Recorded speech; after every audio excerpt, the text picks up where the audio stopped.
Okay, I'm back. We're picking back up where we left off in the Google Classroom training session under the assignment category.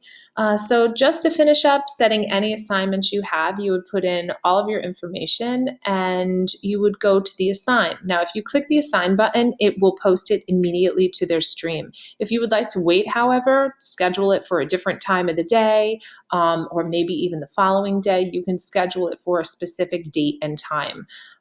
That's really good when you have a substitute and things like that. Another thing you can do is say you're not ready to finish this assignment and you just started working on it, you're not ready to post it yet, you can always save it as a draft. So I'm going to go ahead and just assign it so you can see what it looks like on the stream. Once it's assigned, it goes under the unit that you've put it under, and the students can click on it and they can access any of the information. You as the educator will see over here how many people have turned it in, how many people you've assigned it to. So the assigned would always be the amount of students you have in your class, and you can see real time as they turn the assignment in or mark it off. Any attachments that you have put on there are connected right beneath, so the kids can just open them up and see whatever it is that you have there for them, or videos or anything. And that's that. What's really cool about an assignment is that when the students are on their main stream, they can look over here and anything that is ever due will always be on this left-hand side. Not only that, they'll receive a notification on their cell phone when something is due the following day. So that's a really kind of a cool thing.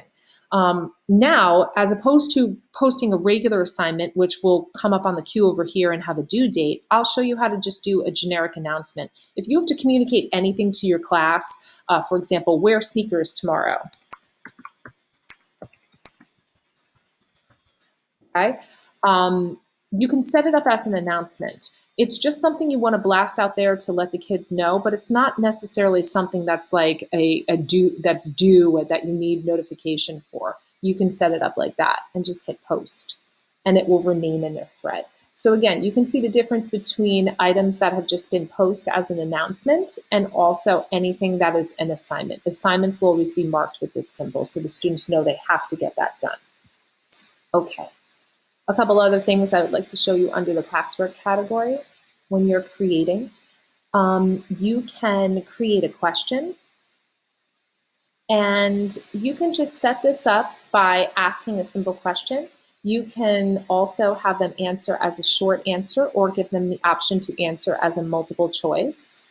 You can give a due date and a topic. And this is a good way to just kind of poll the kids, like, for example, you know, what should we do? What should we read next? Or in my research paper class, we watch films. What film would you like to start with tomorrow? And so on.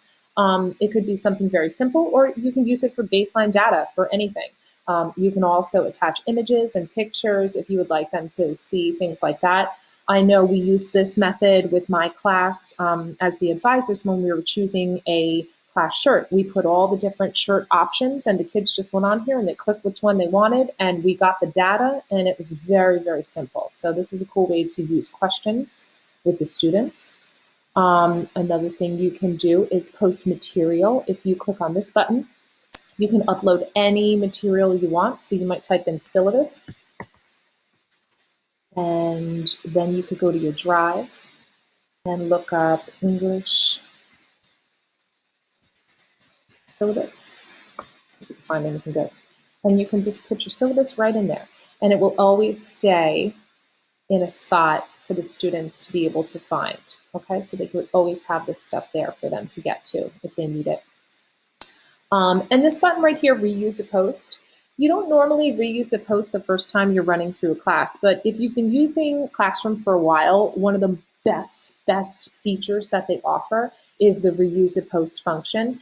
For example, I teach research paper. It's a marking period class. When I get to the second group of students I teach it to, I'm really just reteaching the class over again.